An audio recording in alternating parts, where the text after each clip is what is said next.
So I'm confronted with a question. This is Charles Moscowitz. Thanks for joining me. Am I a Marxist? I am right now, in my old age, a student at a college. I'm taking courses, and I'm focusing on sociology. I probably will get a degree in sociology, hopefully.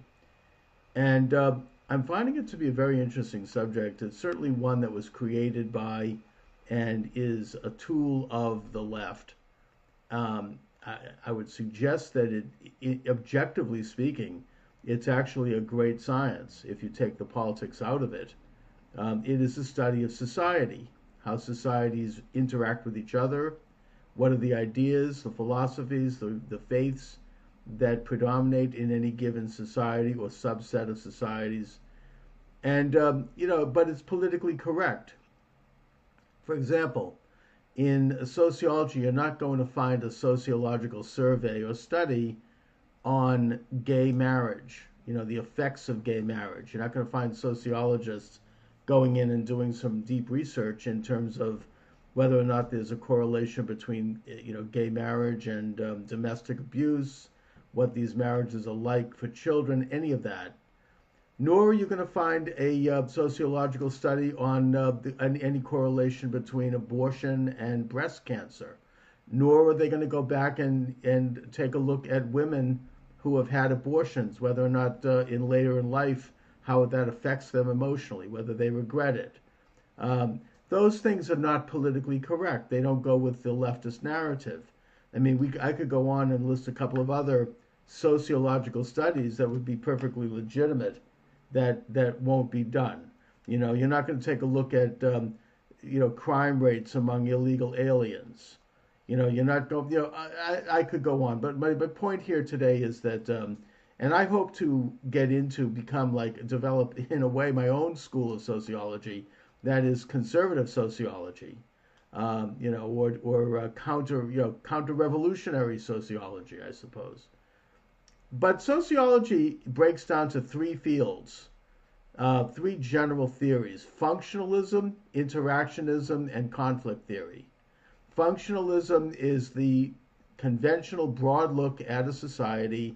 What are their ideas? What are their religious beliefs, and how they affect that society and how it interacts with other societies. Interactionism is more of a micro look at individuals, families, smaller units of people, and what makes them do what they do and how they interact, what they believe in. And conflict theory is Marxism. Outright. I mean, it was, Marx is cited as the first conflict theorist. It's the idea of the dialectic as a political weapon, and the theory that elites and wealthy people control everyone else. And as a student of sociology, I am asked to find myself in any one of these three fields or in a combination of them. And I have to admit that I am finding myself in the direction of being a conflict theorist. Does that make me a Marxist? No, it doesn't, but it sort of does in halfway there. There's two sides to that story. I actually resonate with the idea, for example, that societies are controlled by a powerful elite, a wealthy elite that exploits average people. The Marxist theory of exploitation is their great conspiracy theory. I don't view it necessarily as a grand conspiracy, nor do I view it as a conscious conspiracy. However, I do think that there is something to be said for that. There are people, elite groups of people who think alike, who generally coordinate with each other, not necessarily formally, and who manipulate how we live. It's the nanny state, the national control of healthcare, national control of welfare, national control of education, standing armies, national policing. Obama talked about bringing about a national police directly, and then when that didn't go over, he moved toward doing it incrementally by giving police powers to local police and giving them military materiel. So, these things are real. There is the control of the money through a central bank, the control of the culture through Hollywood and through the media. It's indirect, it's informal, but they decide how information is disseminated. So yeah, I am on board with that part of Marxism. I do think there is a theory that resonates with me. Where I part company, however, with Marxism is that Marxism is a tool of that very self-same elite establishment. Obviously, its answer to the problem is to institute the problem across the board, to make it official, to make these elites legally in control so that they can transform humanity into a new type of being, that being an ant colony, so everyone's de facto equal, and that in the process of that, they would be the ones in the driver's seat. They would be the ones who are smarter than the rest of us. These occultic elites who believe in human power and control, and who think have either deluded themselves into believing that they are good and that what they're doing is good for everyone else. No, thank you. Or they're conscious and witting, participants in a conspiracy, which is something that probably is true. I don't know that because I'm not part of it. But the point is that Marxism implements this. It uses the state as a vehicle toward this utopian vision where there is no such thing as inequality. Moral and ethical codes are erased because everybody becomes, one gigantic brain.